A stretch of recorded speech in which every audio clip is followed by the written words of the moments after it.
black vest on his back, so he's named after Coach Tressel. But he is an anteater and also known as a tamandua. So he's called a tamandua, and he's an anteater that lives way up in the trees in the rainforest.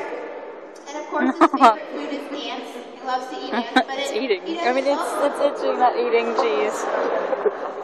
Sometimes when he wakes up, he has to stretch, and that tongue is a muscle, so he stretches it out too right when he wakes up.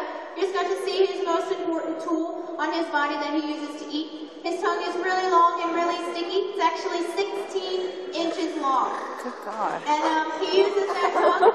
So he uses these big front claws he has. You can see he's got some giant front claws on his feet. He uses those to rip apart the bark on these trees and get down to those ant hills and those ants that he likes to eat. And then he takes that really long sticky tongue, shoves it down into those little ant holes, and those ants stick right to his tongue. Just got an itch, doesn't he? And he's also very itchy because in the rainforest it's nice and humid all the time. Just like in the wintertime you guys get itchy skin, he is exactly the same way. So he's just a little itchy. But that tongue is really important for him.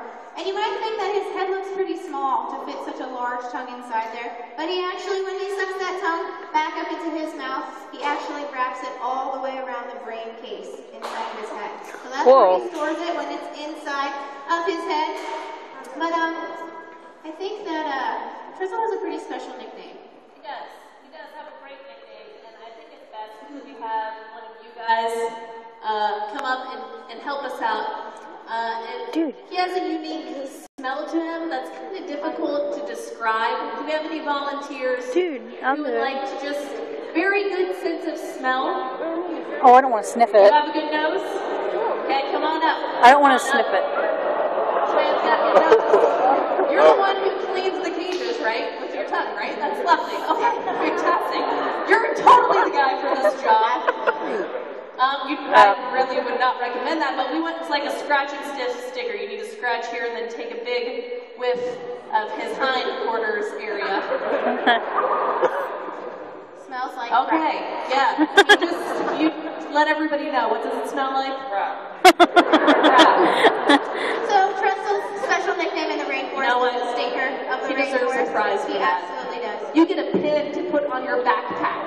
Does that sound good? Everybody's really, really jealous now. What's your name? Will? Will, go ahead. You can touch Tressel here, and then if you want to take a seat, that'd be great. So Tressel's nickname in the rainforest is the stinker of the rainforest, and it is a very accurate nickname for him. But have you guys heard Tressel make any noise at all? No. No, right? He's a totally silent animal. He doesn't make any, well, he does make some noise, but he doesn't vocalize. He barks a lot, actually. He doesn't vocalize. Which is nice, because if you're riding in the van, you can always blame it on Tressel, right? So, he doesn't vocalize at all. So he uses that smell to communicate with other tamanduas out there in the rainforest. So I like to say if there's a nice girl tamandua that he wants to wander on over to his tree, he can use that stinky smell to vocalize that to her. Yeah. He also can use it as a warning smell. So if there's a tamandua that he doesn't, hi Tressel, if there's a tamandua that he doesn't want to come over into his territory, he can use that smell as a warning to tell that other animal to stay away.